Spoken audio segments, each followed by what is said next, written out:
Ça, c'est un play qui va rapporter énormément. On va essayer de trouver un maximum de spots sur les values et vous proposer un très bon contenu pour battre les micro-limites. C'est intéressant, c'est une main qui veut stack off. Maintenant, je trouve qu'il n'a pas touché grand chose et c'est un board où je sais que vous avez souvent des problématiques. L'objectif, c'est vraiment ça, c'est de vous proposer là un contenu qui va vous aider à déjà avoir un bon CV, être bien gagnant en 5-10 euros. Bien savoir ce qu'on target avec notre main et ce qu'on veut optimiser dans la range adverse. Est-ce qu'on peut pas mettre un petit clic ?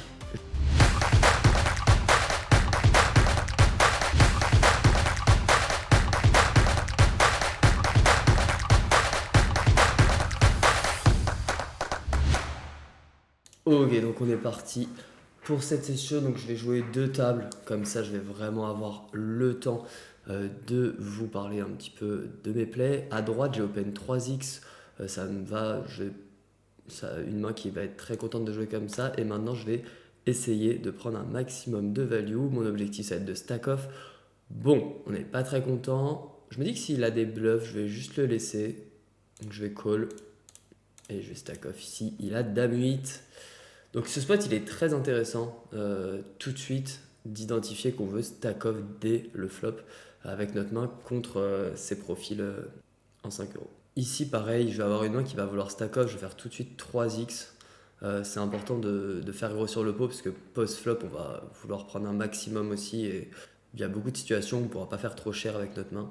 Du coup, aujourd'hui, on va principalement se concentrer sur les values. On est en 5 euros, donc il faut vraiment maximiser sa value, savoir surtout l'objectif de notre main. Par exemple, ici, évidemment, on n'est pas parti avec un gros potentiel de stack off ou alors avec un potentiel de tout mettre au milieu. Mais maintenant, je trouve que j'ai plutôt une bonne value. Je pense que la majorité des 8 et des 7 vont bet et il y a pas mal de draws qui pourraient call, mais aussi des SI, des choses comme ça. Et là, je vais avoir un open 2.5 ou même 3. Hein. Je pense que ça va pas du tout se réadapter, donc on est bon. Sur ce board, il prend pot. Ça représente beaucoup de force. Je vais juste fold directement. Et bien joué si t'étais en bluff. C'est intéressant, c'est une main qui veut stack off. Maintenant, je trouve qu'il n'a pas touché grand chose. Et donc, je vais préférer le laisser toucher quelque chose. Ou alors, pourquoi pas bluff comme ici. Et surtout, par contre, maintenant, prendre de la value. On n'aura aucun mal à stack off un roi à la turn et à la river. Donc, c'est pour ça que je peux me permettre de check back au flop. Et on est parti. Et on rentre dans paire de 4. Bon, ça change pas le plan. Hein. Il est quand même bon. Bien joué. Et à gauche, on fait valet 10 on tombe valet 10 dans dame dame. Allez, on continue. On va essayer de trouver un maximum de spots sur les values et vous proposer un très bon contenu pour battre les micro-limites. Mon objectif, c'est vraiment ça. C'est de vous proposer là un contenu qui va vous aider à déjà avoir un bon CV, être bien gagnant en 5-10 euros.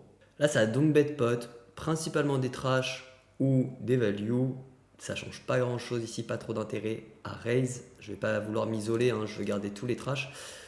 Et le 8 est vraiment embêtant parce qu'évidemment dans les trash il y avait aussi des draws. Et donc je vais trouver un fold maintenant parce que s'il a plus de draws, la majorité de ses draws c'est des flush draws. Et s'il en a plus, on est dominé par tous les valets. Donc on trouve un fold assez sérieux ici. Alors c'est un petit peu embêtant parce que si c'est un règle dans Discord, il sait peut-être que j'ai tendance à énormément jam ces mains-là, mais lui c'est vraiment trop intéressant d'open jam directement et faire call un maximum d'as, de choses comme ça, des dames valets, des rois valets qui vont se contenter de call si je mine raise ou j'open 2.5.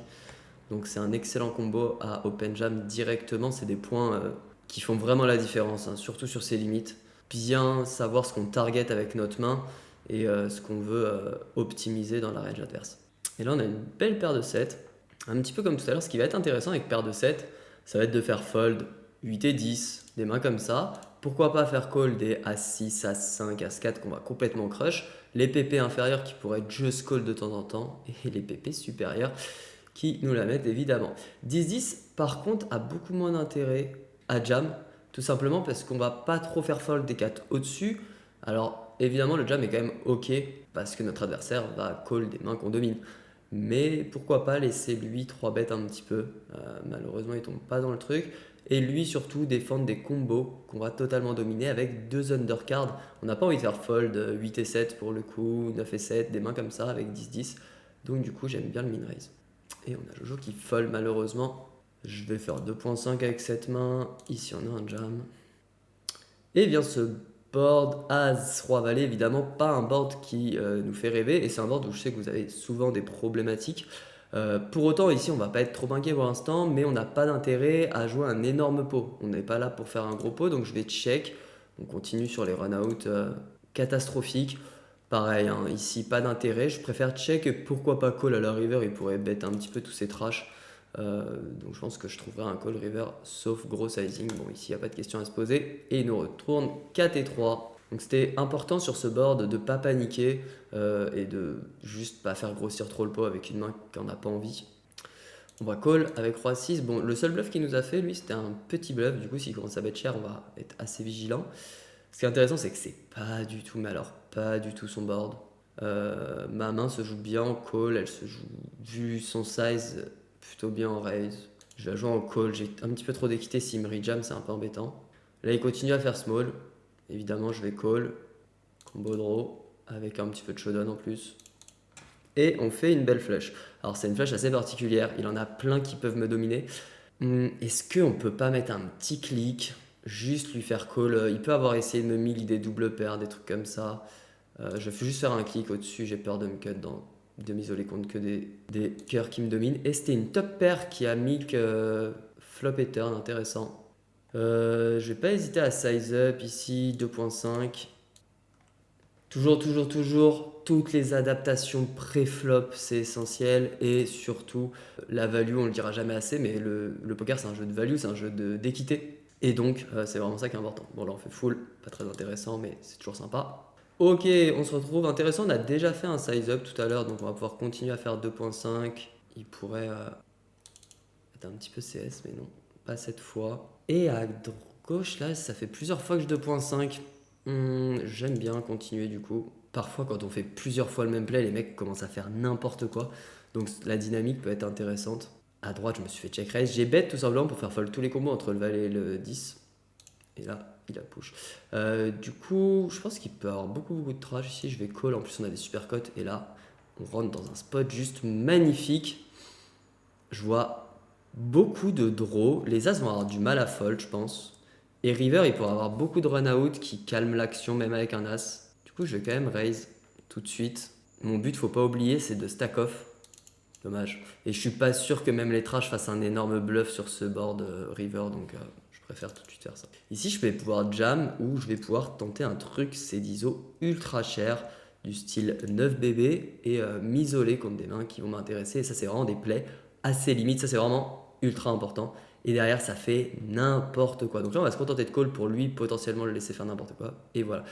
Vous imaginez quand même que j'ai ISO 9X et que le mec m'a call 7 et 6. Lui, je sais pas ce qu'il a call, mais ça, c'est un play qui va rapporter énormément avec des ISO comme ça. Donc, n'hésitez pas à les prendre. À gauche, du coup, on a défendu roi 8 et on touche une middle pair. Pour l'instant, je vais le laisser jouer. Je pense qu'il y a beaucoup de trash dans sa range. Et il me débarrait l'overbet. Aïe aïe aïe. Je pense qu'à cette limite, ça va être débalancé en value quand même. Après, ça se discute. Je pense on aura des bien meilleurs spots à cette limite. As-3, on pourrait avoir envie de jam, mais je trouve ça vraiment pas bon. Je préfère largement prendre très peu de risques contre des joueurs assez faibles. Et je vais juste min raise. Oh, on fait une belle straight. Pour finir cette partie.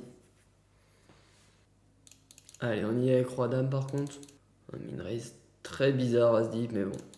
Ils m'ont déjà montré des trucs un peu bizarres, donc ça me dérange pas de prendre le spot. Je connais pas le niveau. Si c'est un rec, c'est 100% trap. Mais ça, j'ai pas l'info actuellement. Ça va être les deux dernières parties. 4-4 contre As-Roi. Il fait le roi direct. Et ça tire. Du coup, je vais relancer ici. Et comme ça, on a deux parties 25 deep pour terminer ce gameplay. Où j'espère que ça va rapporter pas mal de petits tips pour crush la 5, la 10, même un petit peu en dessous. Hein, et un petit peu au-dessus aussi. Ah là là là là là là.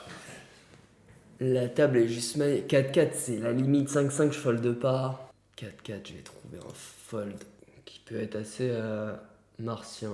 Ouais, le beau petit fold contre paire de 5. Bon, on aurait tous. Il nous met la straight, mais Je pense que le fold est ok. Je l'ai vraiment. C'est vraiment la main charnière. C'est-à-dire que 5-5, je fold pas parce que pour moi, il y a trop de 2-2, 3-3, 4-4. As-2, As-3, As-4. Mais 4-4, il y a tellement peu de mains que je domine. Lui, il peut rentrer dans le coup et dans ce cas-là, on a zéro équipe. Vraiment, on est éclaté. Et lui, bon, bah, avec toutes les pépés qui nous dominent, plus toutes les deux over, on est vraiment pas content d'aller gamble sur des tables aussi belles. Allez, 9 et 7, on y va. On va clôturer cette session avec cette partie. Donc j'espère on va faire une petite remontada quand même, hein, parce qu'on était autour des 3 bébés. Allez, c'est bien parti là. Hold, hold. Et bah non. Et bah non, on finit donc sur cette défaite, mais c'était clairement pas le cœur de cette vidéo. Gagner ou perdre, c'était vraiment vous aider à évoluer surtout et apprendre des choses en termes de compétences. Donc, écoutez, j'espère que ça vous a plu. Si c'est le cas, n'hésitez pas à mettre un beau pouce en l'air. Ça permet de soutenir la chaîne et ça me donne envie de vous proposer plus de contenu comme ça. Je vous dis à très vite. Allez, ciao!